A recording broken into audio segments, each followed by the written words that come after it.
G'day everybody.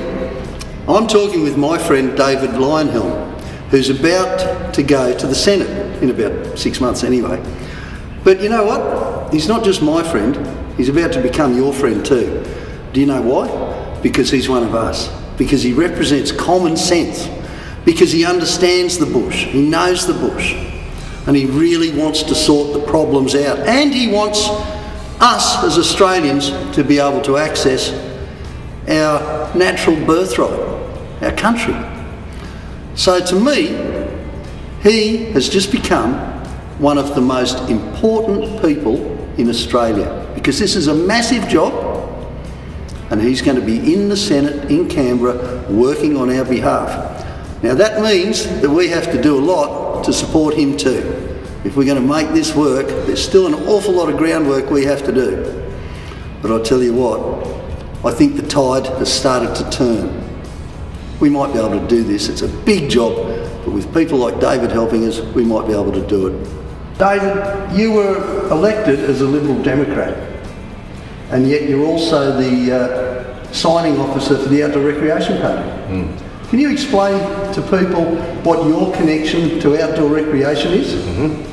The Outdoor Recreation Party started off as a state party in New South Wales, and the Liberal Democrats is a federal party. So I was the Outdoor Recreation Party candidate in the state election in 2011 in New South Wales, but then we went and got the party registered for federal elections as well, so we have two parties. And in federal elections, the more parties you have that are friendly, the better, because it's a preferential system. But I mean, I could be in either party really. It really doesn't make a lot of difference because the issues and the approach is the same. We're in favour of leaving people alone, letting them do their own thing, getting the government off your back, letting you do your own thing. In the case of recreation, outdoor recreation, it means having access to the bush, the beaches, going fishing, leaving people alone.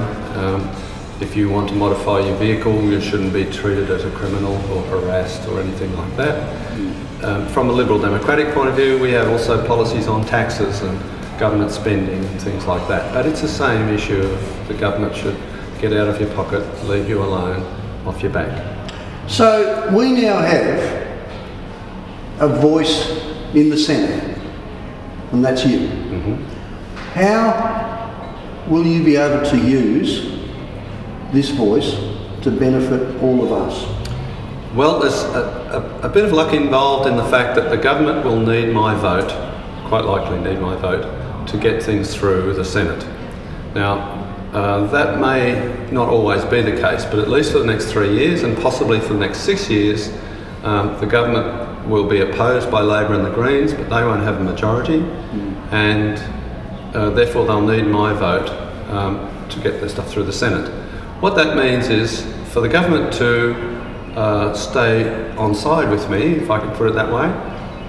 You know, they won't need to do anything that upset me, and every now and then they will have to do something to please me. Now that might be relaxing some of the nasty rules that affect our outdoor recreation community, might be not bothering about attempts to ban bull bars. It might be removing some of the marine parks where you can't go fishing, and some of the rules that just tie us up in knots and make our lives hard. It is ridiculous, isn't it? I mean, I constantly blame the Greens, and yet I'm a Greenie at heart. It's just I'm the sort of Greenie who likes to sit under a tree rather than think about it in my office. But it's not just the Greens, is it, who are tying up Australia? No, it isn't. No, there's we use the Greens as a sort of a symbol of the other way of thinking that we oppose. Their view is that humans are sort of a pest on the face of the earth, and they always have a malign influence, a negative impact on the environment, and the less there are of them, the less impact they have on the environment, the better things are. Now our view is that humans are a positive influence overall on balance, Not every human, not every circumstance, but overall they're positive. And the reality is, of course, that before Europeans settled Australia, there was plenty of human influence anyway with the Aborigines. So it's not as if the environment has ever been free of humans. But I mean, when we brought our animals and our diseases and our pests and so on to Australia, some of them thrived, and the result has been negative, sometimes positive as well. Now, we brought them. It's our responsibility to manage them, to bring them under control, you know, mitigate the damage that they cause.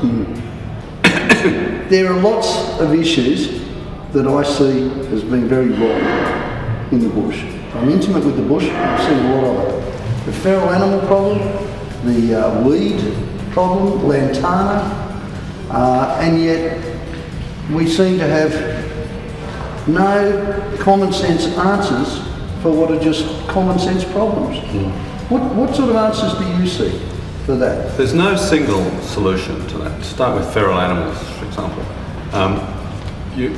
It will require multiple approaches. And one of those, of course, is humans and shooting, and especially when they do it for free. Yes. If you have professional hunters, there's not enough of them, they're expensive, taxpayers have to pay, you know, it won't get done, essentially, whereas if you have volunteers doing it. And that pretty much applies to all the other pests. There are any number of people willing to go into the bush and help clean it up in exchange for being allowed to go in there.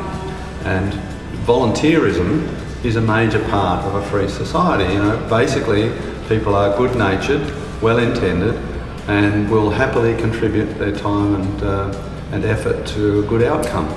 But there is no single solution. I mean, to control feral animals, feral cats, for example, they're very hard to shoot, and it probably requires poisoning and coordinated programs involving several methodologies. Same with wild dogs, they can be quite hard to shoot. Now, shooters will knock their numbers down, but if you really want to clean up the area, you have to use other things as well. Weeds, every weed has its own control method. Sometimes you can use biological products, sometimes chemicals, sometimes you can rip them out, sometimes you need a bulldozer. It just depends on the weed. David, I know one of the things that people will want to know is what's your background. I know from my friendship with you that you know the bush and you understand the bush and you love the bush. But how did you get to be like that? What's your personal involvement with the bush? I'm a shooter, so I like going bush and shooting. Although the older I get, the more I like the animals to walk past me rather than me walk past them. I have a four-wheel drive and I have a farm. I grew up in the country. I came off a farm. And I guess it's just natural. Plus I find it offensive, this assumption that only Greens and only the government and only these smarties know what's good for us, and what's good for the environment. It's extremely frustrating to have some 25-year-old who's done a university course in environmental studies saying, I know best what's for the environment because my lecturer told me so. That sort of thing just enrages me. I just can't believe that they could be so arrogant about it. Yes, that's a nice word for it. David, you're our voice in the Senate, but what can we do to help you? Good question. Working together is going to be much more effective than working separately. Saying the same things will work a lot better.